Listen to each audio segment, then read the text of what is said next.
I've got a big mouth. It comes in handy in this job. Talk to Bethany.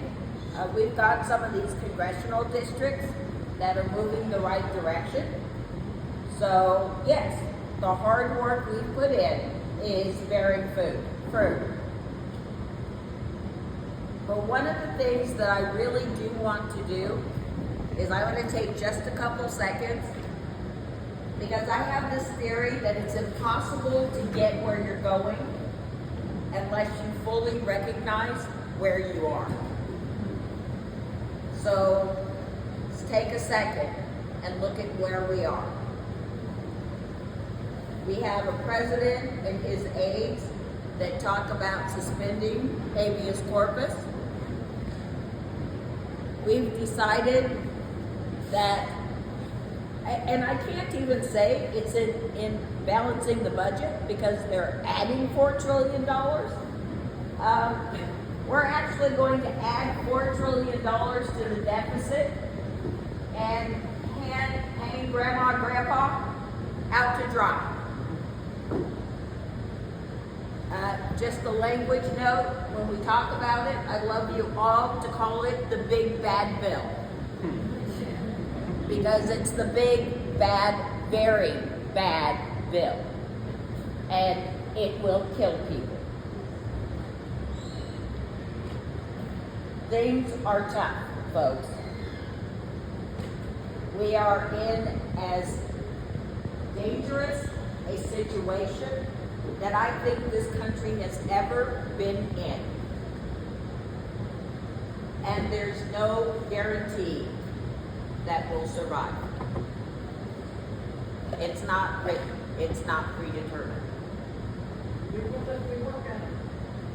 But if we fail, our children will not grow up in the America that we've loved. And our grandchildren won't even have heard the stories of what we used to be. In moments like this, it's human nature to look for heroes.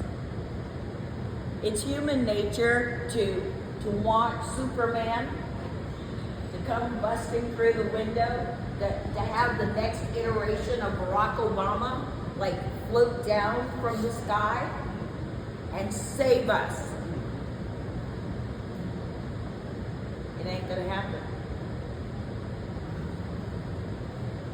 I love a good hero story.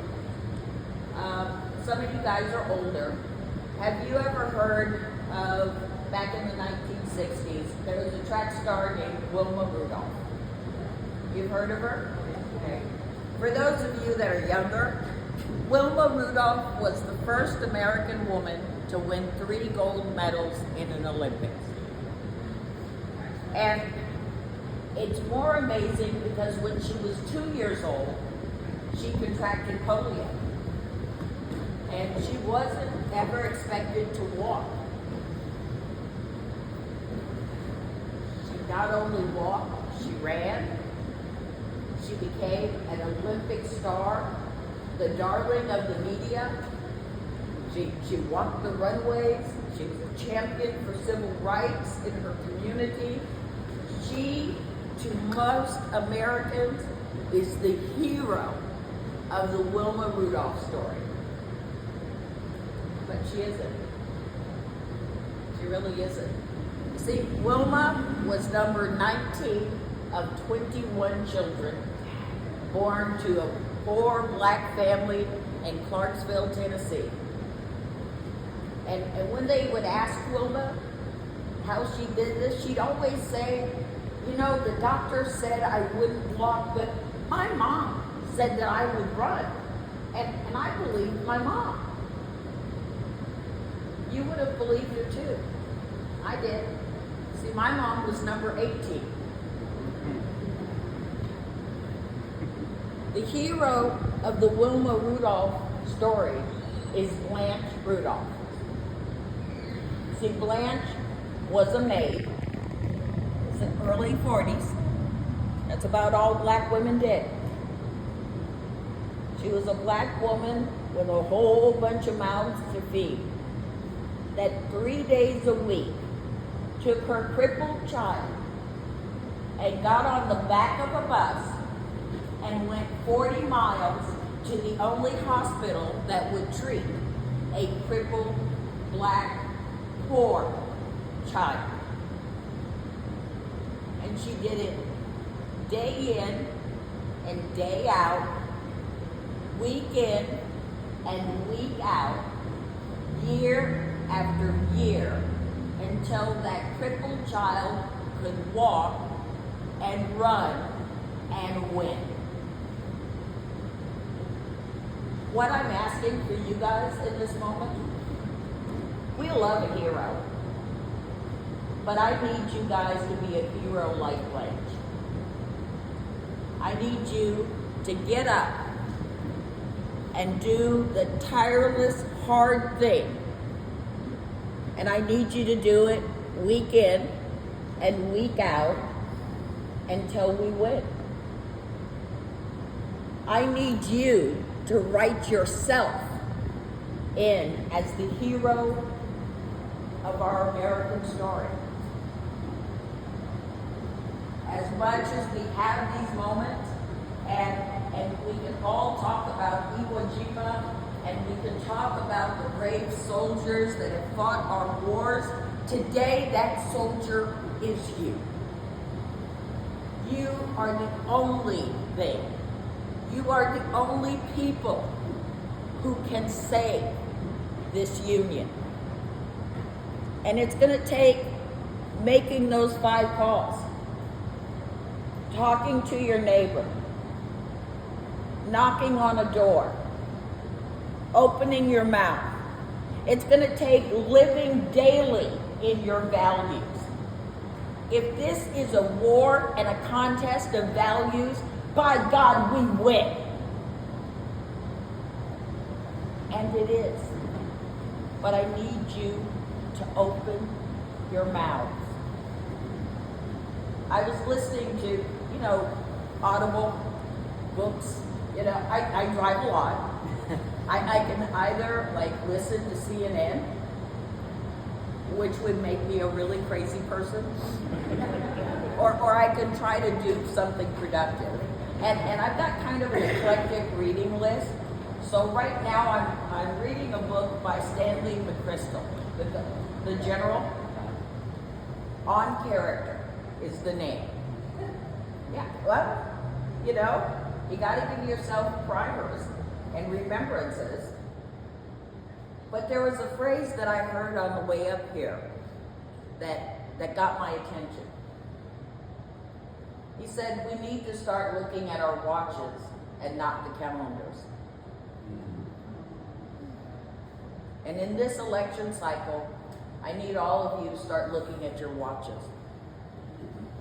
We are 18 months from the next election. Which means that if we're looking at the calendar, we are missing the moment. The moment is now. The time is now. The time to open your mouth is now. The election is now. Because at the end of the day, when we decide whether or not Bethany wins, and let me tell you, as hard as this woman works, whether or not she wins is up to us. This is our call. This is our job. This is our campaign. So I want all of you to be the hero that takes Bethany week in and week out, so her run can win. Thank you. Anybody have any questions? Yeah. What is it, 7,000 people out of Social Security that closed offices. Mm-hmm. And, the Reverend William Barber, Yeah. I didn't get all what he said yesterday on Democracy Now!, but he was talking about how bad this bill will get passed. And he said there's provisions in there, they wanna cut Medicare too. Oh, yeah. And for Social Security. Well, so, let's say that happens, and let's say seniors don't get their checks on time. What do you think people are gonna do? It's really, what he said is, with all the things they're doing, and actually I heard our former Social Security administrator, I can't remember his name, says that it is very possible that very soon the Social Security office will start to miss checks and not get them in a timely basis. I will tell you, every second Wednesday, I'm like, making sure it hit. And he said, what do they think people will do? And here's the deal, they don't think. They don't care. They don't care. I heard our current Social Security administrator say, my mom's 97. She doesn't pay attention to stuff like that. And I thought, because her son's a millionaire. Yeah. I will tell you right now, my little boy's mama ain't a millionaire. And some days I ain't a thousandaire. So no, they do not care. Work requirements are death by paperwork. It is death by paperwork. You create a system that the average working person cannot navigate. And that's how they save money, by people falling through the cracks. The state of Missouri, there's a judge that is about ready to lose his religion when it comes to Missouri SNAP benefits. The average wait time is 1 hour and 52 minutes. And that's down from 6 hours. Yes. And if you miss a monthly check-in, they end your benefits. But that's because they sent your stuff to the wrong address. But we saw this with We're unemployment being sued. during COVID. We're being sued by the feds. And now they're doing it with Medicaid. And I'm going to tell you something that I happened to me today that, and you have to excuse me for a second, pissed me the hell off. My dad's 87 years old, and you can tell.